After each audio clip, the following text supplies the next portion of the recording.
টাই হচ্ছে একটি পেশাদার পোশাকের গুরুত্বপূর্ণ অংশ, কিন্তু ভাবুন তো কেউ যদি একই সাথে 360টি টাই পরে তবে তাকে কেমন দেখাবে? কানাডার এক নারী রাজনীতিবিদ রাজনীতি থেকে অবসরের মুহূর্তেই ঘটালেন এমনই এক অভিনব ঘটনা। এক এক করে 360টি নেকটাই বাঁধলেন নিজের গলাতে, আর ঠিক এভাবেই গিনেস ওয়ার্ল্ড রেকর্ডসে নিজের নাম তুলেন এই নারী রাজনীতিক।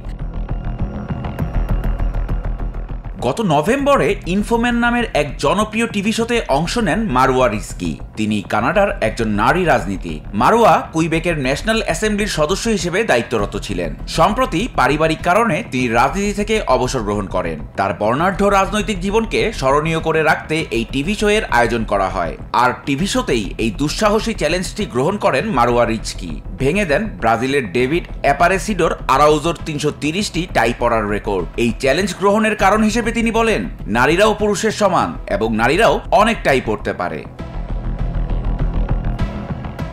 অনুষ্ঠানের দিন টিভি উপস্থাপক এক এক করে টাইগুলো তার গলায় পরাতে থাকেন। প্রতিটি টাই আগে থেকেই গিট দেওয়া ছিল যাতে দ্রুত কাজ করা যায়। পর্যবেক্ষক হিসেবে উপস্থিত ছিলেন একজন হিসাবরক্ষক ও মন্ট্রিল পুলিশ প্রধান ফাদি দাঘের। 360টি টাই পরা শেষে টাইয়ের স্তূপের নিচে মারোয়াকে প্রায় চেনাই যাচ্ছিল না।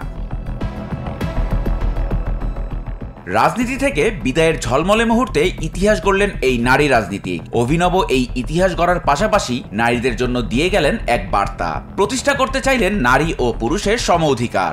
দেখিয়ে দিলেন নারীরাও যে কোনো চ্যালেঞ্জে পুরুষদের সমান। বিদায়ের শেষ মুহূর্তে বিশ্ব রেকর্ড করলেন মারোয়া রিজকি, আর তার পাশাপাশি সমাজের নারীদের জন্য রেখে গেলেন এক চমকপ্রদ অনুপ্রেরণা।